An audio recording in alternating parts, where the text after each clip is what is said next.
You're a relic, Marla, Chad grinned, leaning back in his Herman Miller chair like he'd just dropped the mic at a frat roast. We're modernizing the brand. Gotta keep things fresh, no offense. Silence hit the Zoom room like a sack of moldy potatoes. Then came the polite chuckles, mostly from the C-suite. Marla clocked each face. Denise, the CFO, half laugh, half wince. Larry from strategy, full teeth, the bastard. Even Shelley from HR did the awkward cough-giggle combo like she was choking on a sugar-free lozenge of complicity.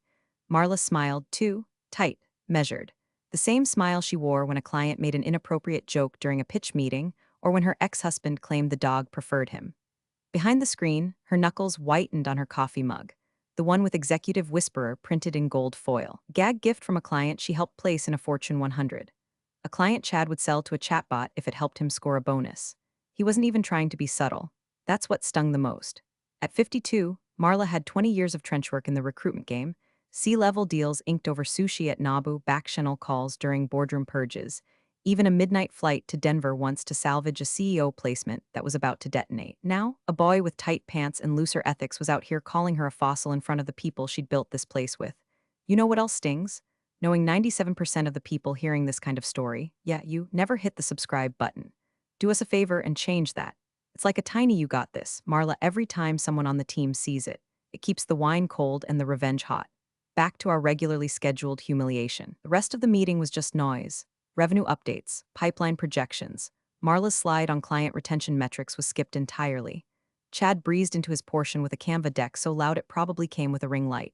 New partnerships, he said, younger demographics, fresh energy. He used the word synergy like it owed him money. The kicker? He dropped a name, Lyric Point, a fintech darling blowing up on LinkedIn, that he'd cracked the code on their HR matrix and landed a verbal for an exclusive contract. Mid-seven figures, folks, Chad said, eyes glinting like he just won a scratch-off. This one's gonna replace half our legacy roster. Marla blinked. Lyric Point, her client. 5 years ago, she'd cold-called the founder while sipping boxed wine in her living room after a long day. She'd navigated their Series B hiring sprint, weathered their PR scandal over crypto ethics, even sent a condolence bouquet when their CTO's dog died. The coup, Brian, still texted her Christmas memes. Now it was being pitched as Chad's trophy win. She didn't say a word, didn't flinch. Just opened a blank doc titled Contingency Plan and wrote the date. Then she minimized Zoom, took a long sip of cold coffee, and opened LinkedIn. Some people cry when they're humiliated. Marla documents. She audits, she watches, and she doesn't forget. The email came in on a Wednesday, subject line, Internal Client Portfolio Optimization. Marla clicked it with the same instinct you'd click a stove burner that smells like gas, knowing it'd be bad, but still needing to confirm the damage. It was one of those jargon-bloated walls of text from Chad, copy-pasted straight from a McKinsey deck he probably didn't understand. Vertical realignment, core value recalibration, next-gen client elasticity. It read like someone fed Chat GPT a monster and it threw up on her inbox. But one sentence stood out like a slap to the face. Effective immediately, Lyric Point will be serviced by the Growth Initiatives team under Chad's direct oversight. No call, no heads up, no ask, just a quiet corporate mugging in daylight. She stared at the screen for a full minute, heard a low thud behind her ribs. Her office suddenly dead quiet despite the soft jazz playing from her Bose speaker. It wasn't just a reassignment. It was the reassignment. Lyric Point wasn't a client, it was a legacy, her white whale turned golden goose. And now it was being gift-wrapped to the boy wonder with hair gel and sociopathy in equal measure. She didn't respond right away. She didn't let the emotion show, either. That's the thing about women like Marla, you push them toward the ledge. They start measuring wind speed, not screaming. Later that afternoon, she strolled into Chad's office like nothing had happened. He was sipping an energy drink with a name like Reactor or Death Panther and trying to look busy scrolling Slack threads like they were stock tickers. He glanced up, smug already baked in. Hey, just wanted to say congrats on Lyric Point, she said, sweet like arsenic tea. They're a complex account. Happy to walk you through the key contacts. Unless you prefer to go in fresh? Oh, thanks, Marla, he said, caught off guard. Yeah, I think we've got it. But if I need anything, I'll ping you. Of course, she smiled, just trying to make the transition smooth. She turned and walked out before his ego had time to mansplain CRM synergy at her. What she didn't mention? Her calendar still had a standing weekly call with Brian, Lyric Point COO. It wasn't even marked private. It was just there.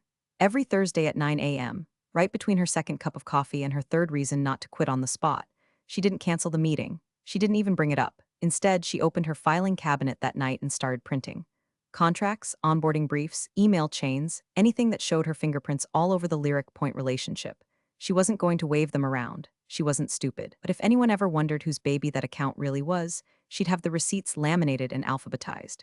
The next few days felt like moving through fog. Chad strutted around like he'd invented recruitment. Leadership parroted buzzwords in meetings, oblivious or willfully blind. Marla kept quiet, sipping lukewarm coffee and watching the walls rearrange themselves around her. On Thursday, 9 a.m. sharp, Ryan picked up their video call from a sunny corner office. Marla, he grinned, tie-crooked dog barking faintly in the background. Don't tell me you're calling to pass me off to some intern with a fake Rolex and a quota fetish. She laughed, light but with that edge only 20 years of practice can forge. Not today, she said, just checking in like always. They talked about hiring freezes, new regulations, how his daughter just got into Northwestern. Nothing official, nothing binding. But when he said, you let me know if things ever shift, she felt something click, something seismic. She ended the call and sat in her office alone, fluorescent lights buzzing like hornets above.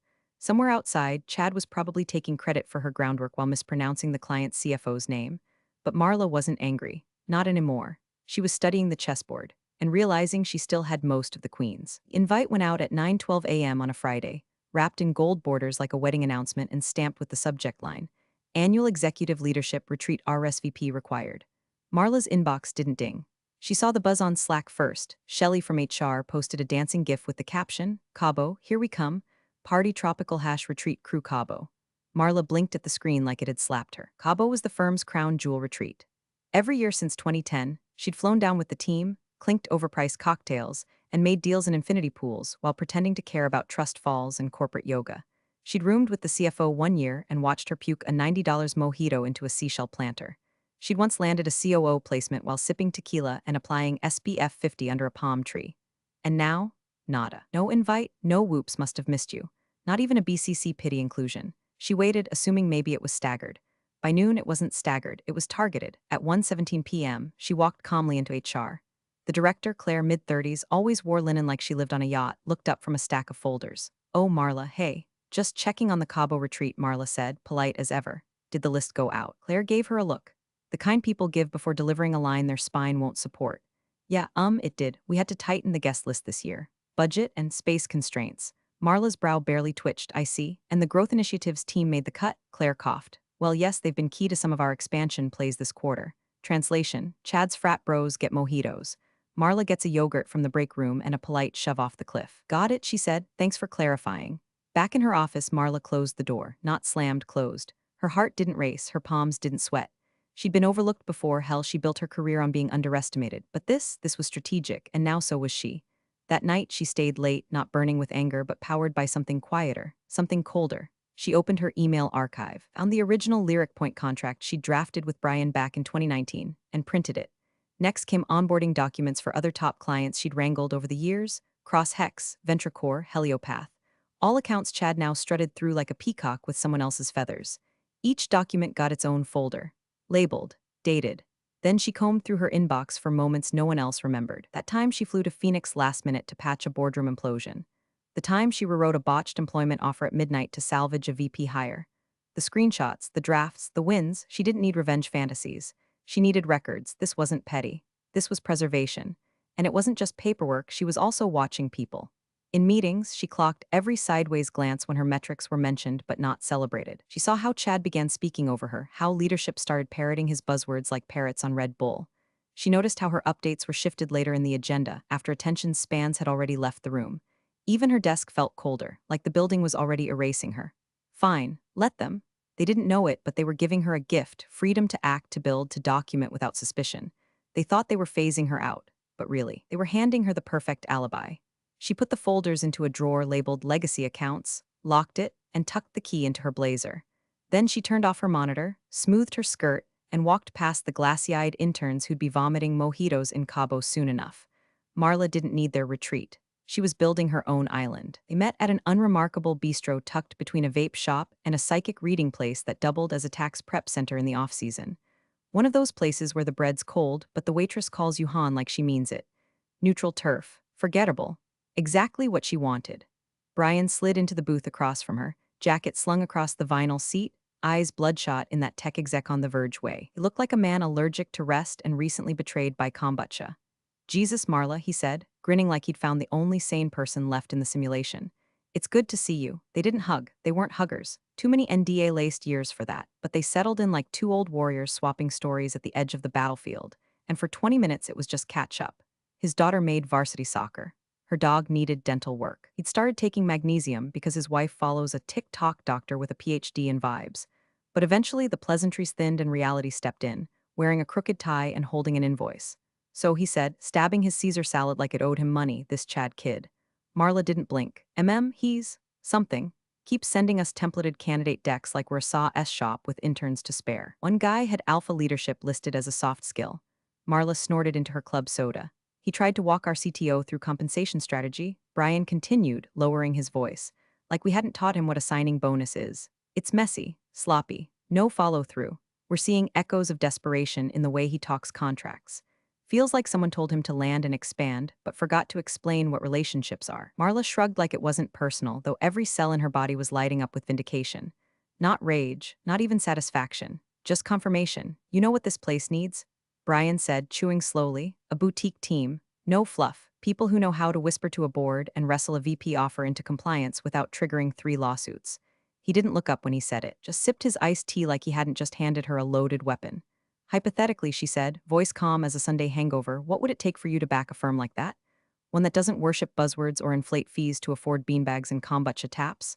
Brian tilted his head. Smiled. Hypothetically, you'd start with me, and I'd tell 3 others before dessert. She didn't breathe. Not visibly. Instead, she reached for her napkin and a pen from her purse, the one with a cracked cap and her initials rubbed off. Old habits. She scribbled a number. Retainer? He asked, eyebrow raised. Baseline, she said. He nodded, slipped the napkin into his coat pocket like it was a business card from a backroom poker game. They didn't make any promises. They didn't shake on it. He didn't say yes. But as they stood to leave, he looked at her like a man who already knew how the story ended. Me posted, Marla. She smiled. A real one this time, no performance. No office lighting or spreadsheets staring back at her. Just the slow, satisfying hum of something beginning to turn.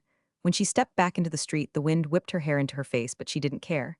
She crossed against traffic, dodged a delivery van, and walked 3 blocks without looking back. In her coat pocket, 1 napkin, 1 future. And maybe, finally, 1 way out. It was one of those office toasts that reeked of forced celebration and cheap champagne poured into borrowed joy. They gathered in the main conference room, rebranded now as the Victory Lounge, complete with LED uplighting and a playlist that screamed entrepreneurial seizure. Chad stood front and center, wearing a blazer too tight for someone with that much hubris, holding a flute of sparkling mediocrity. Behind him, the slide deck glowed with corporate masturbation. Q3 triumphs, disrupting legacy, embracing velocity.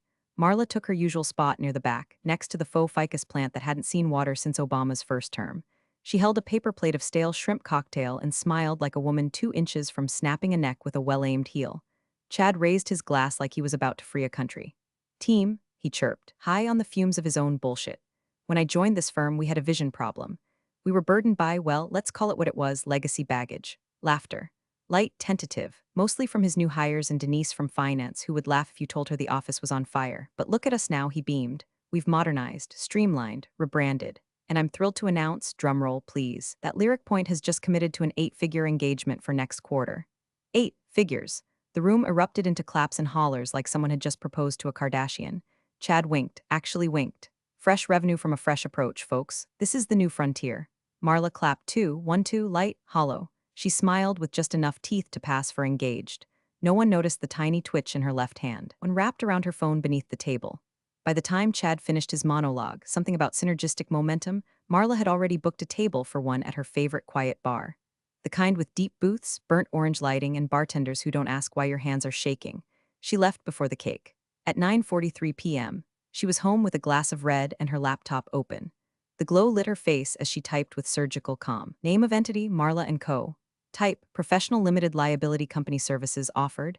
Executive placement, board-level recruitment, strategic talent advisory operating address. Temporarily her condo until the downtown office space she toured last week became hers. Client interest, pre-qualified, pre-motivated, pre-stolen.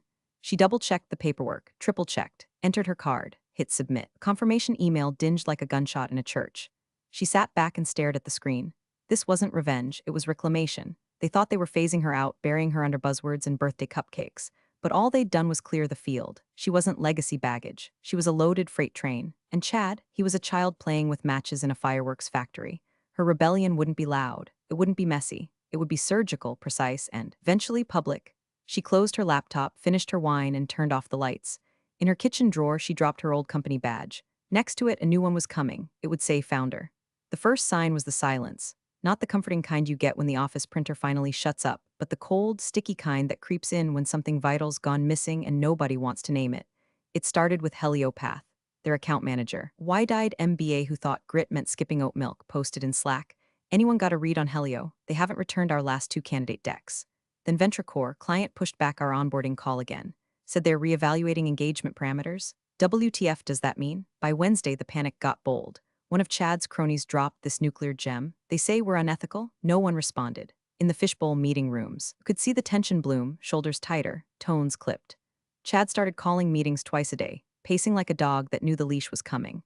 His team wore their anxiety like deodorant that had stopped working. Marla, she sat at her desk, sipping lukewarm coffee that tasted like recycled cardboard and dignity. Every few hours, she scrolled Slack, eyes dancing over the unraveling with the soft calm of a woman watching a casserole burn she never agreed to make. Didn't gloat, she didn't smirk, she just watched. Then, quietly, precisely, she opened her calendar and made 5 calls. One by one, no pitch, no pressure, no hints, just hey, it's Marla, wanted to check in. How are things feeling on your end? She called Heliopath's VP first. He sighed before he spoke. Marla, man, it's good to hear your voice. Honestly, it's been weird, communication's off. Feels like we're being upsold on things we didn't ask for. Keep getting ghosted after they chase us. She nodded, letting the silence stretch. I get it, she said, just checking in, I'm still around, for now. Helio's VP hesitated, then said, keep me posted, yeah? VentureCore's contact was next. A woman Marla once helped prep for maternity leave with a last-minute interim hire. She sounded tired. They don't listen, Marla. It's like they think we're a number on a dashboard. Everything's a win before it's a relationship. It's getting old. Marla sipped her coffee. I hear that. Are you planning something? Marla smiled into the receiver. Just staying curious. Got it. Well, we'll be in touch. Call 3, call 4, call 5, same rhythm. Different voices, all ending the same way. We'll be in touch. And they would be. Not because she begged, not because she burned bridges, but because she never left them behind. While Chad chased funnels and forgot names, Marla had remembered birthdays, tended funerals, sent soup when someone's mother got sick. She wasn't building a business. She was watering a garden he didn't know existed. That night, Chad sent a company-wide email, let's tighten up on follow-through. Perception is currency. We've got this, team. Marla didn't respond. She bookmarked it, like a tombstone. Marla chose Monday. Not because it was symbolic, but because Mondays are when people expect you to be tired, compliant, too numbed by weekend whiplash to cause any ripples. Perfect cover. She dressed sharp, not flashy. Navy blazer, soft silk blouse, lipstick a half shade bolder than usual. Her heels clicked through the glass-paneled corridors like punctuation marks. Not a march, not a strut, a finale. At 8:57 a.m., she stepped into HR with a manila envelope that might as well have been a scalpel. Claire, still pretending to be surprised by everything from printer jams to corporate rot, looked up mid-coffee sip. Oh, Marla, hi, did we have something scheduled? No, Marla said, setting the envelope down gently like it might bite. Just closing a loop. Claire blinked. Is this my formal resignation, effective immediately? Claire's mouth did the awkward fish thing. But we didn't wait, no notice, Marla smiled. Exactly 20 years to the day. I thought symmetry mattered. She turned before the HR haze could gather its storm, heels already echoing down the hallway. No drama, no scene, just a clean, irreversible exit. Back at her desk, she logged in one final time. Opened Outlook. She had 2 versions of the email ready, one for leadership, one for legacy. To the CEO, a polished paragraph, formal but calm. Dear Mark, I'm grateful for the years of trust and opportunity. As of today, I am stepping away to pursue new endeavors. I wish the firm success in the evolving marketplace. Warm regards, Marla D. Emerson. But the second email? That one was poetry. No header, no logo, no embedded nonsense. Just 14 words. Thank you for remarkable 20 years. The future is already here. Blind copied to 30 clients. 30 people who'd shaken her hand, closed million-dollar deals, cried in backrooms when placements collapsed, toasted victories at off-site retreats, asked for her opinion before their own board. She hit send. The email was airborne before Chad even finished his morning smoothie. By 10:14 a.m., the first call came in. By 10:20, Claire's desk phone rang and didn't stop. Voices she didn't recognize asking, is it true? Marla left, then came the harder questions. Who's managing our account now? Followed by the deadliest of all. What happened to her? Marla's phone buzzed as she stepped into the elevator. Not Slack, not email, texts. Brian from Lyric Point saw the message. Balsy, coffee this week? Sasha from VentureCore, you're building something, aren't you? I want in. Even old school Hal from Cross Hex, I never trusted that kid Chad. You're a class act, Marla. She didn't reply yet. She didn't need to.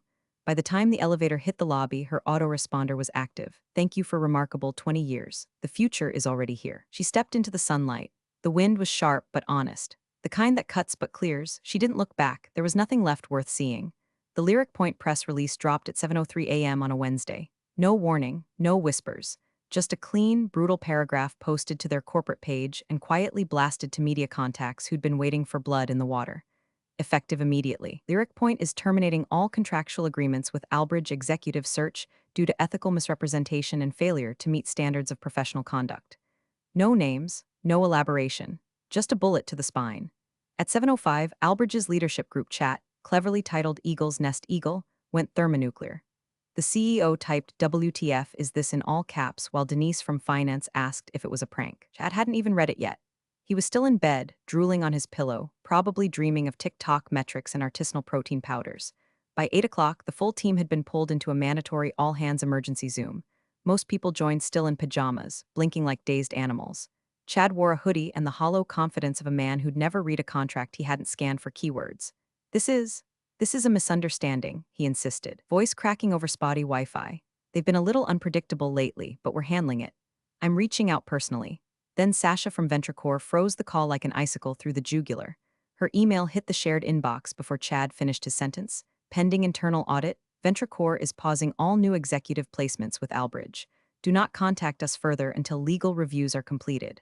By 8:47, Heliopath's email arrived, all interviews canceled. Hold further communications, then cross-hex, then Hartwell bio, then the little ones, startups, nonprofits, legacy accounts that only Marla had managed without ever writing a single Slack playbook. Someone in the strategy pod shouted through a glass door, who the hell was managing these relationships? Nobody answered, because they all knew. At 9:20, Chad was yanked into a C-suite war room meeting. Security footage would later show him pacing, palms open, sweat blooming under his arms like guilt through a silk shirt. By 10:05, the HR director updated the internal risk dashboard. Current exposure, $8.3 million in active contracts lost or on hold. Projected Q4 impact, catastrophic. At 10:12, someone anonymously posted a new review on Glassdoor. This place replaced its backbone with a frat house. Now it's collapsing in real time.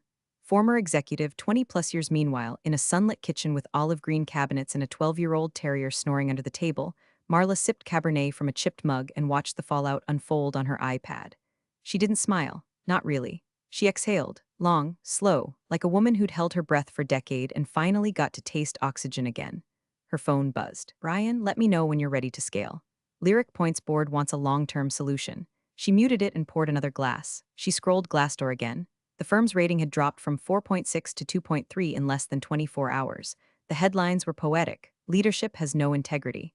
Chad is a PowerPoint with a pulse. They lost the only person who kept us honest.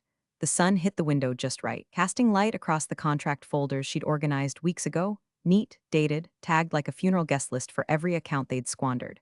She clicked the TV remote and queued up some Sinatra, not because she was gloating, because she was free. 3 months later, Marla sat by the window of a coworking space that smelled like eucalyptus and ambition. No beige cubicles, no motivational posters, no Chad, just white oak desks, the soft clink of ceramic mugs, and the low hum of real people building real things. She was sipping black coffee, good coffee this time, not the bean-flavored swamp they used to brew back at Albridge, while reviewing a short list of C-suite candidates for VentureCore's global expansion. Her inbox was a different world now. Clean, direct. Every subject line a familiar name, a warm introduction, a continuation, not a cold start. Lyric Point had signed a 3-year retainer last month. They didn't even blink at the number she gave them, said it was overdue. The COO personally sent a welcome gift, a fountain pen in a mahogany box with a handwritten note. Thanks for building the future the old way. Heliopath followed a week later, then Hartwell Bio. And just last Friday, a nonprofit she'd once helped staff during a merger mess called her, after a year of silence, and said, "We heard you're back, can we talk?" Marla didn't advertise, she didn't need to. Word traveled faster when it came from people who trusted you. Her website was one page, no frills, just a photo of a closed notebook and 5 words under the logo, built on loyalty, run by experience. She hired one associate, Sam, a whip-smart placement strategist who used to sit 2 cubicles away at Albridge and once cried in the stairwell when Chad told her she lacked executive energy. Now Sam ran point on half the pipeline and called Marla her second chance. There were others, too, reaching out quietly, testing the waters, like the email she opened that morning. Subject, quick catch-up, from Jamie S. Jamie had been Chad's right hand. Wore confidence like cologne and used to smirk during Marla's presentations like he knew something she didn't.